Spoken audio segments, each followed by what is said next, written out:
ആലപ്പുഴ മാവേലിക്കരയിൽ KSRTC ഡ്രൈവറെ സ്വകാര്യ ബസ് ജീവനക്കാർ ക്രൂരമായി മർദ്ദിച്ചു. മാവേലിക്കര ഡിപ്പോയിലെ ഡ്രൈവറായ എബിക്കാണ് മർദ്ദനമേറ്റത്. സംഭവത്തിൽ കേസെടുത്ത പോലീസ് രണ്ടുപേരെ അറസ്റ്റ് ചെയ്തു.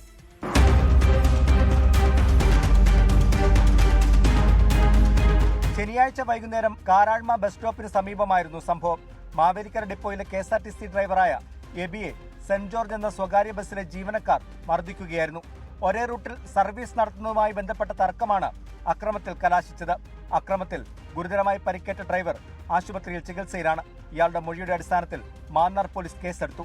ചങ്ങനാശ്ശേരി തൃക്കുന്നത്തുപുഴ റൂട്ടിൽ സർവീസ് നടത്തുന്ന സെന്റ് ജോർജ് ബസ്സിലെ ഡ്രൈവർ മിഥുൻ, കണ്ടക്ടർ ദേവപ്രസാദ് എന്നിവരെ അറസ്റ്റ് ചെയ്യുകയും ചെയ്തു.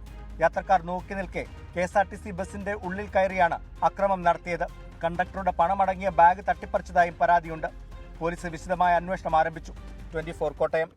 ലോകത്തെവിടെയായാലും ഏത് സമയത്തും 24 വാർത്തകളും ഓഗ്മെന്റഡ് റിയാലിറ്റി പാക്കേജുകളും എക്സ്പ്ലെയിനറുകളും വിശദമായി കാണാൻ ഞങ്ങളുടെ യൂട്യൂബ് ചാനൽ നിങ്ങൾക്ക് സബ്സ്ക്രൈബ് ചെയ്യാം.